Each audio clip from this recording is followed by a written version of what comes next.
So I'm going to be naked in front of a guy. Like somebody will come and be touching me, touching, you understand what I'm saying?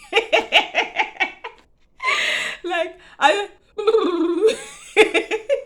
no, it's not happening. Like wake up, wake up, wake up, wake up. Hi guys, welcome back to my channel. I film about faith, relationship, motherhood, and lifestyle from Port Harcourt, Nigeria. If it's your first time, you're welcome. Yeah. So today I'll be talking about my awkward wedding night. It's a story time, and in between I'll be leaving tips for newly wedded. If you're planning to get married and you're a virgin, or you've been celibate, you've not been sexually active for a while, for a long time, I will be leaving some tips for you. And I'll also be sharing my awkward wedding nights, like awkward, like awkward go. So I'll be sharing my story, and I'll also be leaving tips for you, and also things that I would have done better, and all other stuff. So you stay tuned, don't go anywhere. And also this video is rated 18. If you are not 18, don't watch. If you're not about getting married, like just make sure you have a mature mind. Just make sure you have a mature mind, you're matured, like before you sit down and watch this video. Okay, so if this video is super long, I'm going to split it into two, part one and two. Let's just get right into it. Okay, let me start from the reception. We left the reception venue. They drove us to the hotel where my husband and I were to stay over. So they drove us to the hotel, and when we got to the hotel, there were so many people. Okay, I will try as much as possible not to skip anything. I will try as much as possible. So if you see me do like this, that means I'm trying to recollect something, because I don't want to skip anything. So we got to the hotel, and like the hotel was not too far from the reception venue. So people were still coming, like my husband's friends were still around. The groomsmen were still coming to drop something. You forgot this, you forgot that. So they were still all around, still coming. So we couldn't even do anything as at when we got to the hotel. And the funniest part of it was that it was not even done on me that I'm married and we are going to be doing the do, you understand? I'm going to be using terms here because this is YouTube, of course. So you try as much as possible to play along with me. So we were just there, so people were still knocking at the door and all of that stuff. Finally, so everybody left and we were alone in the room. Then I noticed that I couldn't find my ring, my wedding ring.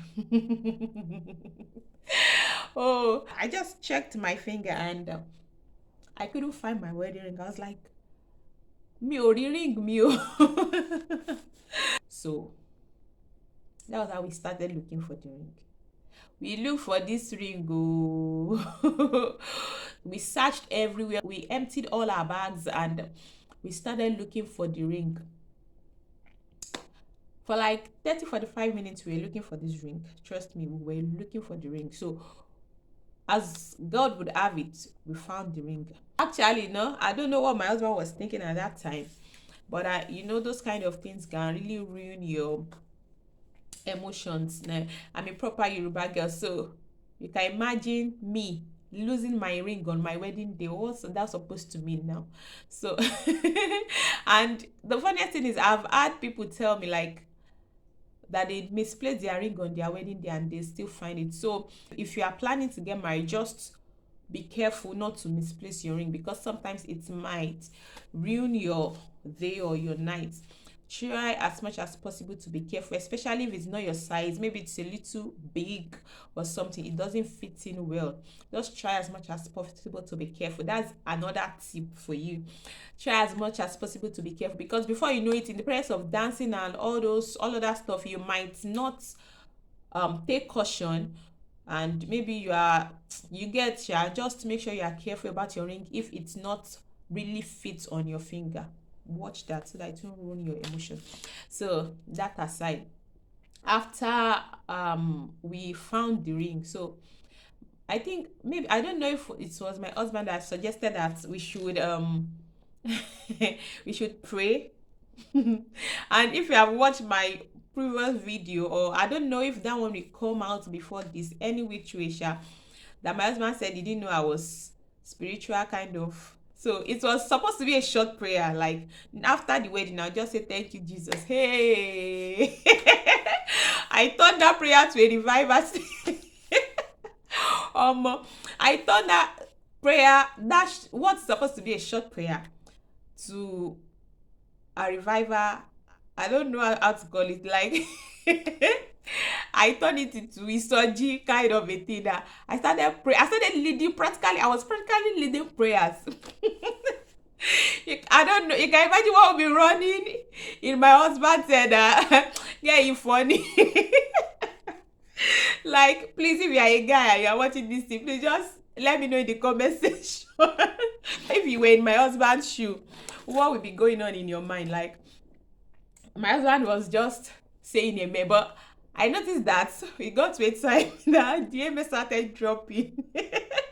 And I was not doing it intentionally, because maybe you understand, because maybe I'm a first time, and maybe I'm scared or something. No, that was just me.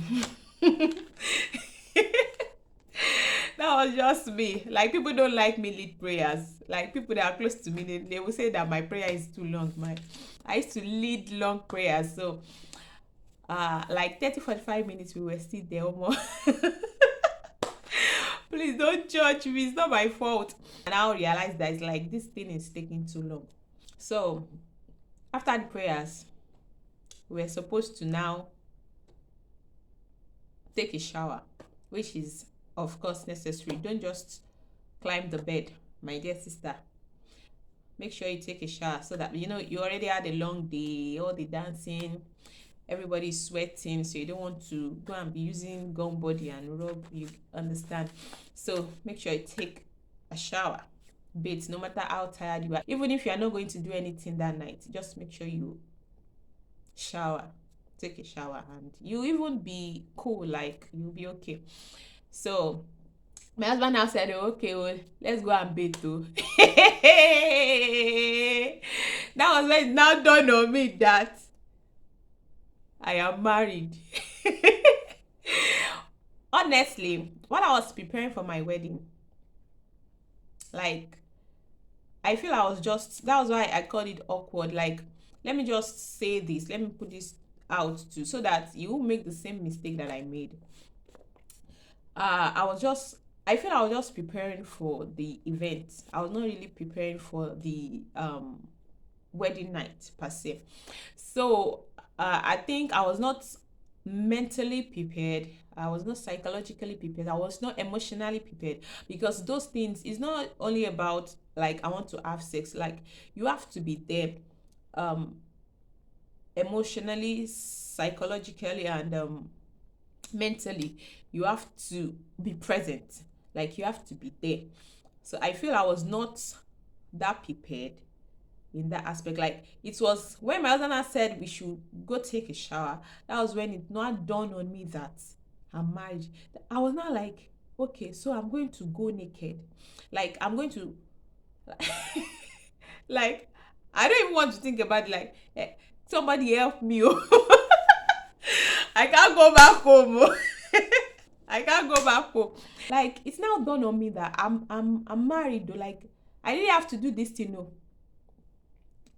I'm not a shy person. Like, I'm not a shy person, but when it gets to things like that, if I'm talking outside and you don't even know that it's me, but let me come and do the practical, I'll fail woefully. So I was just like, now dawned on me that, hey, so I'm going to be naked in front of a guy. Like, somebody will come and be touching me, touching, you understand what I'm saying? Like, I no, it's not happening. Like, wake up, wake up, wake up, wake up. We didn't have a detailed counseling session. So, but for people that went through marriage counseling, from what I have heard, from what I have gathered, they said they don't really um emphasize on this sex the wedding night part, like for people that are virgins or have been celibate for a while. So they don't really go deep, they don't really go into details like that. So don't ask me that is it that I didn't go for marriage counseling. We did, but it was not a detailed marriage counseling due to some reason. I don't know, due to some reason sharp, we didn't have a detailed counseling, whatever. So when my husband now said we should go take a shower, I was like, no, go and bathe your own face. I said you should go and bathe because I couldn't see myself standing in front of a man naked, like as in as in it was just like I cannot knee. Like I can't. When I flash back, and I just feel I would have done things better. So don't be like me. Yeah. So learn from my story. Don't be like me. So, and I feel also betting together create a kind of bond. Yeah, it creates a kind of bond, and you can even start your foreplay there, especially if you're a virgin or you've been celebrate. It creates a kind of bond. You've not seen him before, he has not seen you before, so having your bed together creates a kind of bond. Like he now sees you, you see him, and you get what I'm saying. Under the shower, bond together. Like I feel it's just that I can't take back the end of time. So I feel it's a really good one. It's gonna create a kind of bond between you two, and you understand what I'm saying. So when my husband was done bathing, I couldn't even undress. God, I couldn't even undress. Guys, I couldn't even undress in the room. I had to go inside the bathroom to undress. Like it was powerful gone. So I now went inside the bedroom too. Like I was prepared, just get a good after taking a shower, get a good deodorant, um a good perfume, smell well, smell nice, nice lingeries, get nice underwears, of which all of that I did. It's just that the action, the practical go go with a function. So I pack myself inside, pack my underwears inside the bedroom. My husband did not even struggle with me. Okay, I think the only thing he did for me was that he removed my this thing, my helped me with my wedding dress to remove my weight, and I was wearing on this, so I was still comfortable with that. So I took my shower and came back inside the room. I was wearing my beautiful lingeries and my beautiful underwear. I wanted to look plump and sexy, and I don't want to do. Is it possible? No. So I came out of the bathroom and I climbed the bed, and Oga say, "Oh yeah, now come and see me." Like I really messed up.